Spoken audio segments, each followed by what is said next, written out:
सोमवार व्रत कथा पढ़े या सुने, मिलेगी शिव पार्वती की कृपा। बाबा भोलेनाथ को प्रसन्न करने के लिए आप भी सोमवार का व्रत कर रहे हैं, तो शिव व्रत कथा को पढ़कर या सुनकर इस उपवास को पूर्ण करें।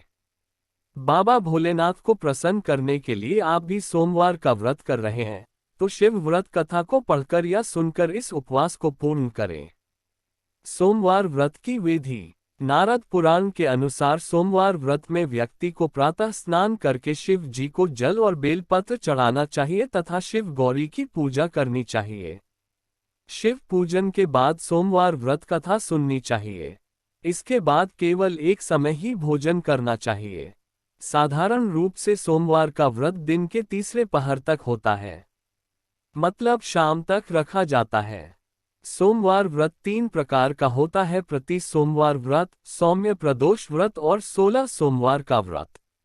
इन सभी व्रतों के लिए एक ही विधि होती है। आइए अब व्रत कथा जाने। एक समय की बात है, किसी नगर में एक साहूकार रहता था। उसके घर में धन की कोई कमी नहीं थी, लेकिन उसकी कोई संतान नहीं थी। इस कारण वह बहुत दुखी था।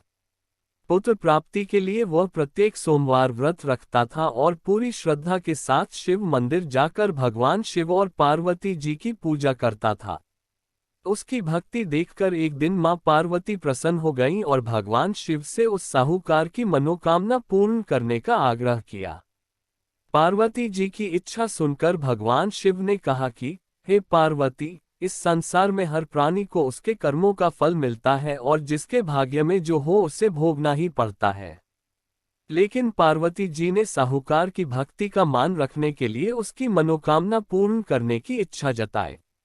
माता पार्वती के आग्रह पर शिवजी ने साहूकार को पुत्र प्राप्ति का वरदान तो दिया, लेकिन साथ ही यह भी कहा कि उसके बालक की आयु केवल 12 वर्ष होगी। माता पार्वती और भगवान शिव की बातचीत को साहूकार सुन रहा था। उसे ना तो इस बात की खुशी थी और ना ही दुख। वह पहले की भांति शिवजी की पूजा करता रहा। कुछ समय के बाद साहूकार के घर एक पुत्र का जन्म हुआ। जब वह बालक 11 वर्ष का हुआ तो उसे पढ़ने के लिए काशी भेज दिया गया। साहूकार ने पुत्र के मामा को बुलाकर उसे बहुत सारा धन दिया और कहा कि तुम इस बालक को काशी विद्या प्राप्ति के लिए ले जाओ और मार्ग में यज्ञ कराना। जहां भी यज्ञ कराओ वहां ब्राह्मणों को भोजन कराते और दक्षिणा देते हुए जाना।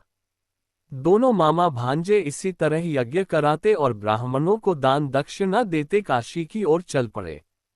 रात में एक नगर पड़ा जहां नगर के राजा की कन्या का विवाह था।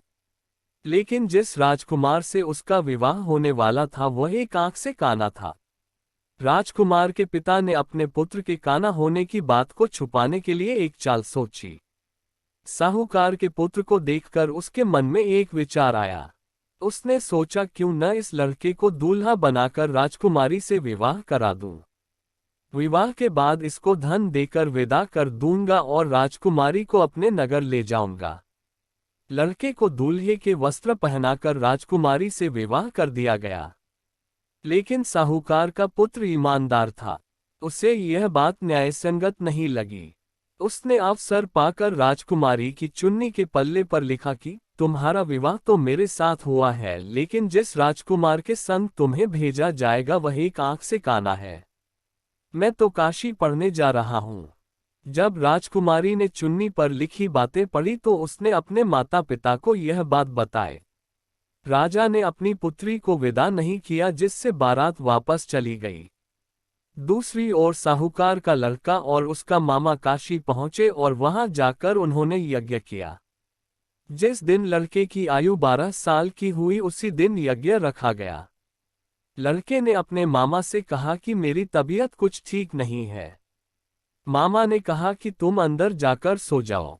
शिवजी के वरदानुसार कुछ ही देर में उस बालक के प्राण निकल गए। मृत भांजे को देख उसके मामा ने विलाप शुरू किया। संयोगवश उसी समय शिवजी और माता पार्वती उधर से जा रहे थे। पार्वती ने भगवान से कहा, स्वामी, मुझे इसके रोने के स्वर सहन नहीं हो रहा। आप इस व्यक्ति के कष्ट को अवश्य दूर करें। जब शिवजी मृत बालक के समीप गए तो वह बोले कि यह उसी साहूकार का पुत्र है जिसे मैंने 12 वर्ष की आयु का वरदान दिया। अब इसकी आयु पूरी हो चुकी है। लेकिन मातृभाव से विभोर माता पार्वती ने कहा कि हे महादेव, आप इस बालक को और आयु देने की कृपा करें, अन्यथा इसके वियोग में इसके माता पिता भी तड़प तड़प कर मर जाएंगे। माता पार्वती के आग्रह पर भगवान शिव ने उस लड़के को जीवित होने का वरदान दिया।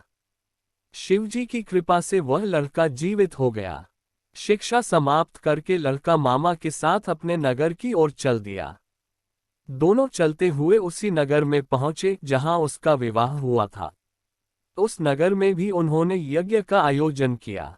उस लड़के के ससुर ने उसे पहचान लिया और महल में ले जाकर उसकी खातिरदारी की और अपनी पुत्री को विदा किया। इधर साहूकार और उसकी पत्नी भूखे प्यासे रहकर बेटे की प्रतीक्षा कर रहे थे।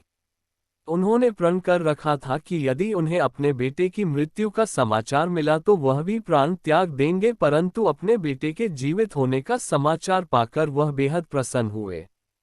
उसी रात भगवान शिव ने व्यापारी के स्वप्न में आकर कहा, हे श्रेष्ठी, मैंने तेरे सोमवार के व्रत करने और व्रत कथा सुनने से प्रसन्न होकर तेरे पुत्र को लंबी आयु प्रदान की है। इसी प्रकार जो कोई सोमवार व्रत करता है या कथा सुनता और पढ़ता है, उसके सभी दुख दूर होते हैं और समस्त मनोकामनाएं पूर्ण होती हैं। अगर आप भी महादेव के सच्चे भक्त हैं तो कमेंट में हर हर महादेव अवश्य लिखें और वीडियो पसंद आए तो एक लाइक जरूर करें, और अगर ऐसी ही भक्ति से रिलेटेड वीडियोस देखने के लिए सब्सक्राइब जरूर से कर लीजिए। मिलेंगे फिर एक नए वीडियो के साथ, तब तक के लिए हर हर महादेव।